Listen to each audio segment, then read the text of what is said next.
As Peter said, my name is Victoria Anthony. My pronouns are she, her, and I live here in Gadigal.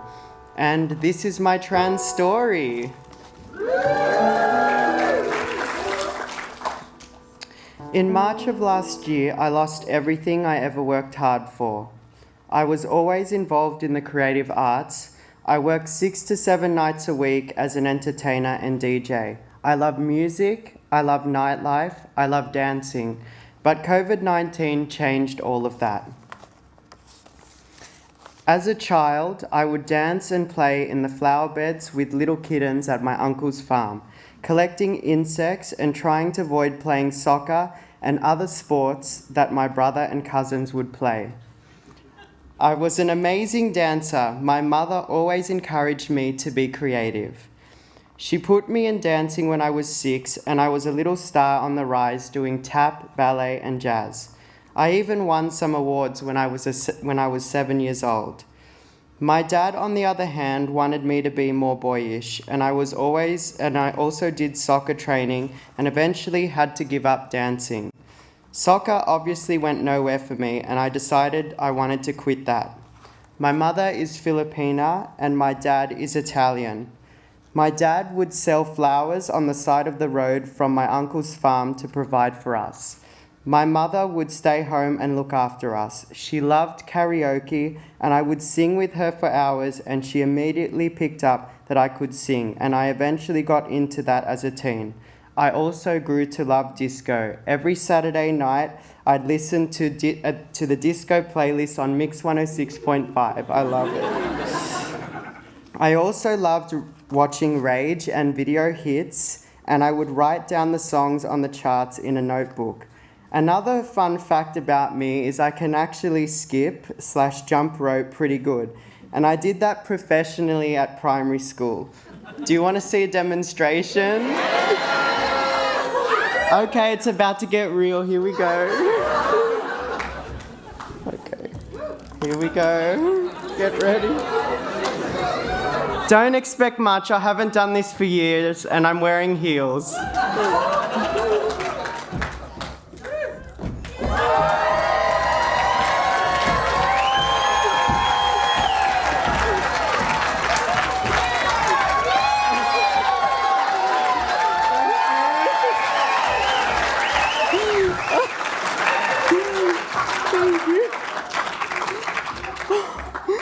Okay, back to business.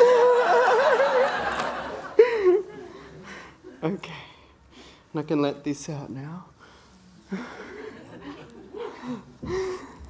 Okay. I would skip professionally at jump rope for the Heart Foundation yearly competitions, and our school would do pretty well. I don't think I ever really fit in anywhere, and I didn't have many friends, so I would skip by myself and practice jump rope at recess and lunch, and I became an amazing skipper. Somehow, I was also the school captain of my primary school.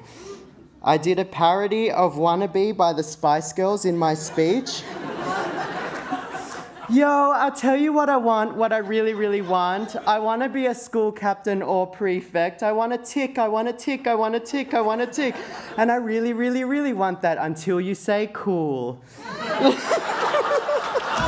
That's literally what I got up and said at my primary school.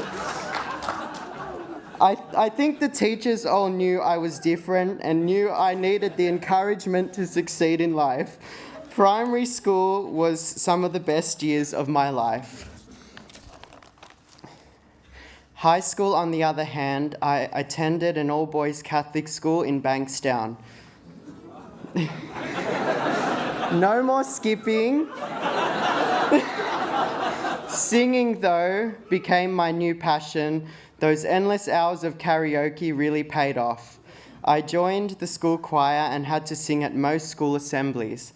Obviously, I got teased at school. I got bullied a lot when I came out and told a few boys that I might be attracted to other boys at school.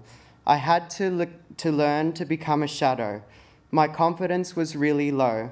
I grew my hair out. I spent a lot of time at the school library and read books about art and music. I continued to sing, and I later got singing lessons and joined the local talent group in Bankstown.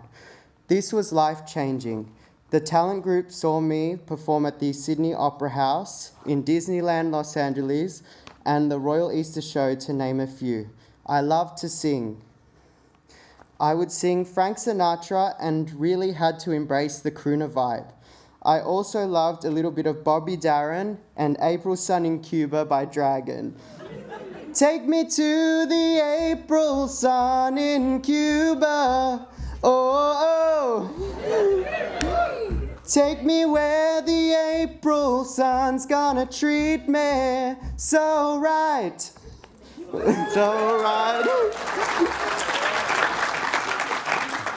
I won Performer of the Year when I left the program. On to university I went after coming first in music, first in visual arts, and first in food technology at my high school, while all my bullies watched as I accepted these awards. Thank you. I guess all those lunch and recesses spent alone reading books at the library paid off. My parents sacrificed a lot to put me into a private high school, and when I got accepted into university, they told me they had done their part, and now anything I ever wanted in life, I would have to work hard for to achieve by myself, and that's exactly what I did. At university, I was exposed to a variety of ways I could be involved in the music industry, studying a Bachelor of Music degree. One of my older sisters also worked for a music company, and she knew I had a passion for music, and she got my foot in the door in the music industry. I had to make music playlists for retails, basically curating their music. So whenever you were at Woolies, that was me. I've always been in your ear. I had to make music playlists for retail stores. Oh, sorry, I read that part. I did this while I was on uni holidays. I have to say university was pretty hard, and as a way to escape, I would dance until dawn on Oxford Street with my friend Juan and Sky on the weekends. I would see drag queens performing, DJs playing amazing music, and this was when I realized I really wanted to be a DJ. Singing was still my passion, but I wanted to entertain people like me. I entered many drag competitions at ARC Sydney. I entered some DJ competitions as well. I'd hardly ever win. Somehow, even with all this partying on the weekends, I still got through my degree and graduated with honours. Thank you. Thank you. University grants are incredible. I was able to purchase a really good laptop, and I also bought my first DJ decks with the money. I honestly have to say that being involved in the creative arts can be really fun, but you have to try as many avenues as you can to succeed. I tried producing my own music. I learned how to edit videos, which led to my involvement with Trans Hub last year, and I've done a few Trans Pride Australia float music as well. I learned how to compose music, and I honestly did it all at uni. It's up to you, New York, New York. When I was 23, I decided to finally accept that I was transgender. I was in New York City on a gap year adventure. Once again, all my hard work as an entertainer and my desire to wear many hats as a creative paid off. I dressed as a Playboy bunny and busked for pocket change in Times Square. I also skipped in the New York subway. I even sung a couple of times for people as they boarded their trains. I also got paid minimum wage of $8 per hour to work for a Halloween store dressed as a clown or Super Mario. I entered drag and singing competitions and lost a lot of times. This all was just enough to pay my rent, and I would ration a big bowl of fried rice I cooked at the start of each week and tried to make it last as long as possible. I eventually put singing aside because I was self-conscious of my voice. Imagine the transgender Frank Sinatra. But I think we'll get together, Joel, and we'll sing a couple of tunes one day. I honestly don't know why I did this. I should go back into singing lessons, but any involvement in the creative arts, I would be happy with life. I brought some DJ equipment with me to New York, and I met a party host at a nude music video shoot I did, and I told her I was a DJ. Needed the money, I did. I found myself DJing at a transgender sex party, and it all tied in. I had to set the mood while people would have sex. It was an incredible experience. It was actually quite liberating to know that people were there and desired you, unlike the outside world where people would run away from me if they found out I was transgender. The year I spent in New York was probably the most interesting year of my life to explore my creative side and my transgender side. I came back to Sydney with a lot of confidence, and I think everything honestly fell into place after my transition / affirm my gender. I left for New York as a boy and returned to Sydney as a beautiful young girl.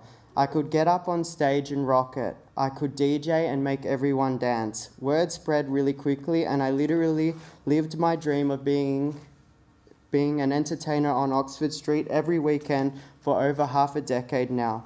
Suddenly that all stopped last year, and I found myself at home doing nothing. I was very depressed. My friend Sky is very forceful sometimes, and she helped pull me out of my rut, and we started making videos and photos for social media, and my spark was reignited. It has been an uphill battle with all these restrictions. I feel like my wings have been clipped. I even feel stupid sometimes trying to do what I love because there are too many restrictions that basically try to and defeat me. I'm DJing to people who are forced to sit down. I can't even run the transgender event I started properly because the venue gets to capacity and people can't fit in the venue. Hope this all changes very soon. I'm really trying my best to be strong. I love to push forward. In a way though, I feel like COVID is forcing me to look in new ways of practicing my art. I never give up, and last year saw me on television 3 times. I was one of the guests on the incredible Trans Hub Acon. Thank you, Teddy, for asking me. And I've currently found love, and I have been able to break free from a few shackles, and maybe I'll start singing again, or whatever else is on the horizon for me. And now I'm here for you tonight telling my trans story. I have waited years for this moment, and I am grateful that you have included me in this amazing lineup. Thank you. Please support your transgender creatives so we can keep putting a smile on your faces and give you everything we worked for over the years while struggling to find ourselves and our gender. We need you right now. I'll never give up. Together we rise. Love you all. Thank you. Thank you.